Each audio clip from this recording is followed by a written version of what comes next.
Hello everyone, जय हिंद। हाल ही में भगवान जगन्नाथ रथ यात्रा चल रही है, तो उससे संबंधित सभी महत्वपूर्ण प्रश्नों को देखते हैं। पहला प्रश्न है, भगवान जगन्नाथ रथ यात्रा किस राज्य में आयोजित की जाती है? तो कहाँ पे आयोजित किया जाता है? ये ओडिशा में किया जाता है। राइट आंसर आपका बी हो जाएगा।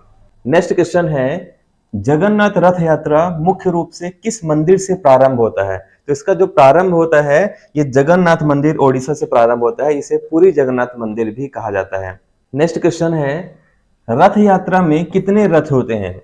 तो रथ यात्रा में टोटल 3 रथ होते हैं। तो राइट आंसर क्या हो जाएगा? आपका सी होगा। एक तो भगवान जगन्नाथ रथ होता है, एक बलभद्र और एक सुभद्रा रथ। नेक्स्ट क्वेश्चन है, भगवान जगन्नाथ को कौन सा वाहन रथ यात्रा में मिलता है? तो कौन सा वाहन मिलता है? ये नंदी घोष मिलता है, जिसमें 16 चक्र होते हैं। ये आपको फैक्ट याद रखना है। अगला प्रश्न है, भगवान बलराम के रथ का नाम क्या है? तो भगवान बलराम के रथ का नाम है ताल ध्वज, जिसमें 14 चक्र होते हैं। करेक्ट आंसर आपका बी हो जाएगा। अगला प्रश्न है, सुभद्रा के रथ को क्या कहते हैं? तो सुभद्रा के रथ को दर्प दलन कहा जाता है और इसमें 12 चक्र होते हैं। राइट आंसर आपका डी हो जाएगा। अगला प्रश्न है, रथ यात्रा कितने दिनों तक चलती है? तो रथ यात्रा जो है 9 दिनों तक चलती है। राइट आंसर आपका सी हो जाएगा। अगले प्रश्न में आते हैं, रथ यात्रा किस महीने में होती है? ये जो रथ यात्रा है ये आषाढ़ महीने में, यानी कि जून या जुलाई में होती है। करेक्ट आंसर आपका सी हो जाएगा। अगला प्रश्न है, रथ यात्रा के दौरान भगवान को कहां ले जाया जाता है?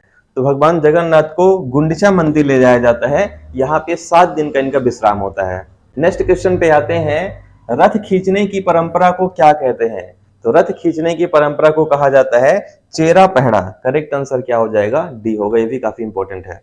नेक्स्ट क्वेश्चन पे आते हैं, रथ यात्रा का प्रारंभ किसने किया था? तो मान्यता के अनुसार रथ यात्रा का जो प्रारंभ किया था भगवान श्री कृष्ण जी ने किया था। राइट आंसर आपका सी हो जाएगा।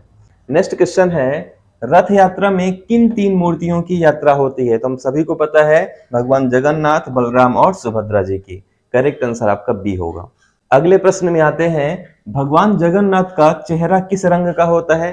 तो भगवान जगन्नाथ का जो चेहरा होता है ये काला रंग का होता है। भगवान बलराम का चेहरा सफेद रंग का और सुभद्रा जी का पीले रंग का होता है। नेक्स्ट क्वेश्चन है, रथ यात्रा का उल्लेख किस ग्रंथ में मिलता है? तो रथ यात्रा का उल्लेख भागवत पुराण में मिलता है। करेक्ट आंसर आपका बी हो जाएगा। अगले प्रश्न में आते हैं, कौन सा विदेशी यात्री रथ यात्रा का साक्षी बना था? तो कौन सा विदेशी यात्री था? पुर्तगाली यात्री था Francisco de Almeida. Right answer आपका डी हो जाएगा। नेक्स्ट क्वेश्चन है, जगन्नाथ मंदिर में कौन सा पेड़ विशेष रूप से महत्वपूर्ण होता है? तो जगन्नाथ मंदिर में बट वृक्ष यानी कि बरगद का जो वृक्ष है बहुत ही महत्वपूर्ण है। राइट आंसर आपका ए हो जाएगा। अगला क्वेश्चन है, पुरी का जगन्नाथ मंदिर किस राजा ने बनवाया था? तो पौराणिक मान्यता के अनुसार इसको राजा इंद्रदुम्न ने बनवाया था। राइट आंसर आपका सी हो जाएगा और बाद में इसे अनंत भीमदेव ने इसका मरम्मत करवाया था। नेक्स्ट क्वेश्चन पे आते हैं, बहुड़ा यात्रा का अर्थ क्या है? तो बहुड़ा यात्रा का जो अर्थ होता है ये वापसी यात्रा होती है। राइट आंसर क्या हो जाएगा? बी होगा। अब एक क्वेश्चन आपको कमेंट करके बताना है, कौन सी मूर्ति रथ यात्रा के समय सबसे आगे रहती है? बलराम, सुभद्रा, जगन्नाथ या फिर एक साथ? और अगर आपको इसका पीडीएफ चाहिए तो आपको स्क्रीन में एक नंबर दिख रहा होगा 9630828149। यहाँ पे आप मैसेज कर सकते हैं। गर्ल्स और बॉयज दोनों ग्रुप इसमें अलग अलग बना हुआ है। पीडीएफ और लाइव क्लास से रिलेटेड पूरी जानकारी आपको यहीं पे मिलेगी। साथ ही अगर हमारे मेंटरशिप बैच को ज्वाइन करना चाहते हैं तब भी आप इसी नंबर पर हमें मैसेज कर सकते हैं। मिलते हैं नेक्स्ट वीडियो में, तब तक के लिए धन्यवाद। जय हिंद।